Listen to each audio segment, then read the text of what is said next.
Hi guys, I'm back with another true crime episode. So today's video is going to be about a cold case. Sorry if my voice sounds a bit funny, I'm getting over a flu. Anyway, so today's going to be about a cold case. Ooh, new topic, interesting. In all seriousness though, the reason I wanted to cover this was because I found this quite interesting, and it leaves us to decide the outcome on whether we believe the person they think it is true or not. There isn't anything too nitty-gritty in this case, but if you are sensitive to topics about kidnapping or anything along those lines, I would suggest clicking off this video. If you like my content, then please hit the like button and subscribe to my channel, and let me know down in the comments if there's anything new that you would like me to cover. Obviously, as you can tell, I'm going to be doing this alongside a colouring. Today it is Cute Witches by Jade Summers. It's a very good book. You can get it on Amazon. I'll pop a link down in the description for you. So let's get on into it. So this cold case story is about the disappearance of a woman named Natalee Halloway. Natalee was born on the 21st of October 1986, and when she went missing during a high school graduation trip to Aruba, it sparked an international frenzy. Hundreds of people united forces to find her, including the Aruban investigators, the FBI, volunteers, even Dutch soldiers, to find her. Despite having several witnesses of her whereabouts on the evening of her disappearance, Natalee was never found and is now presumed dead. 10 different people were arrested during the investigation, but all of these people were later released, and no one really had been officially charged. So Natalee was reported missing on the 30th of May 2005 after she didn't arrive at the airport for her trip home from Aruba. Her packed luggage and passport were found still in her hotel room, and her classmates and friends reportedly saw her last leaving a Carlos and Charlie's restaurant and nightclub in Oranjestad with 3 locals, 17-year-old Jordan van der Sloot and 2 brothers, Deepak Kalpoe, aged 21, and Satish Kalpoe, aged 18. The 3 men were questioned and stated that they all dropped her off at the hotel that night. This meant that the police had to eventually release the men, as they had no evidence to suggest that they had done any different. The men were arrested several more times, as well as they had several more eyewitnesses, and their stories kept changing throughout the investigation.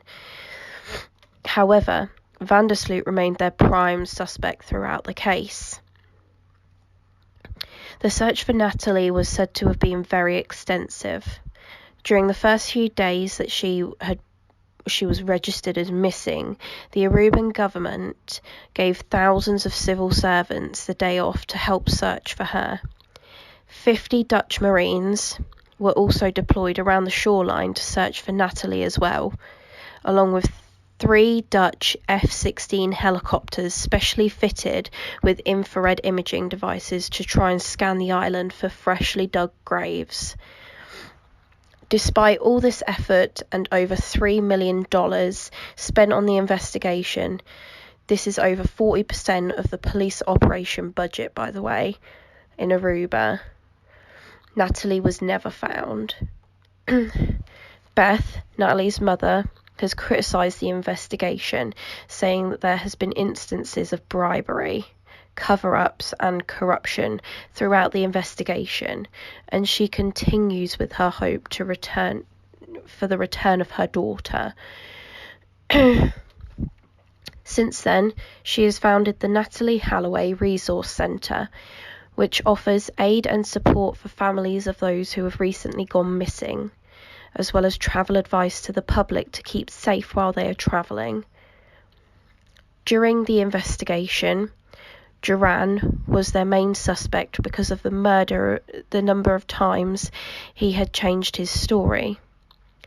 After stating that he and Calpo brothers dropped Natalee off at her hotel, he later was recorded saying that him and Natalee spent some time on the beach that night, where he later left her alone to get home of her own free will.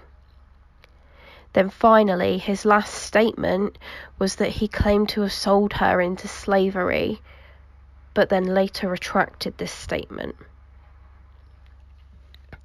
In March 2010, Duran extorted $25,000 from Beth, Natalee's mother, demanding that she wire him the money in return for the location of Natalee's remains.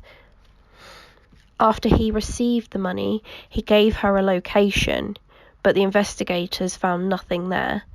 Immediately after the 30th of May 2010, he was arrested in Peru for the murder of a woman named Stephanie Flores, who was found strangled in his hotel room.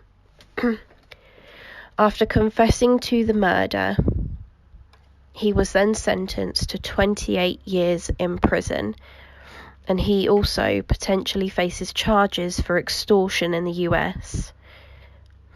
In 2012, a petition request was put through by Natalee's father to declare her legally dead, which was approved and signed for by Judge King, but Beth was opposed to this petition.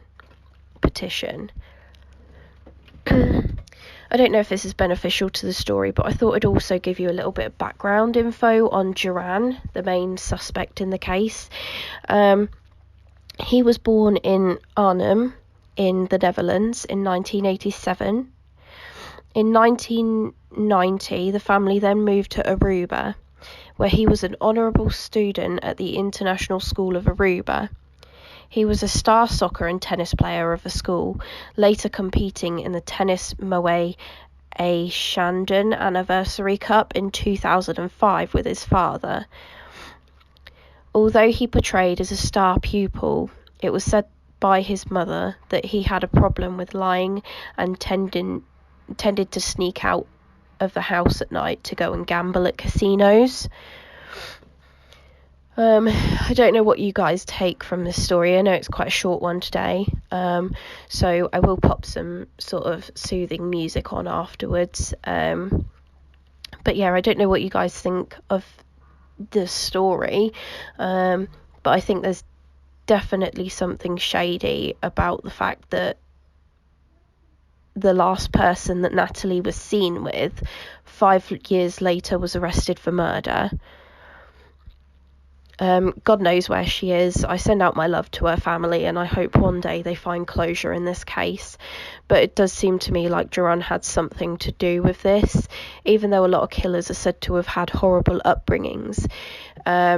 He looked to have quite a privileged upbringing, because he was a star pupil and he won tennis and stuff like that. And I think his mum was an interior designer or something, or an artist or something, if I remember rightly. But don't get me wrong, there are definitely killers out there that haven't had a traumatic upbringing. But yeah, I'm not quite sure what to make of this one. Let me know what you think down in the comments. As I said, this one's quite a short one today, but I'll pop some music on afterwards so that you can, if you want to follow the rest of my colouring, see how it turns out. But that's it from me today. I hope you liked this one, something a little bit different to the usual true crime topic.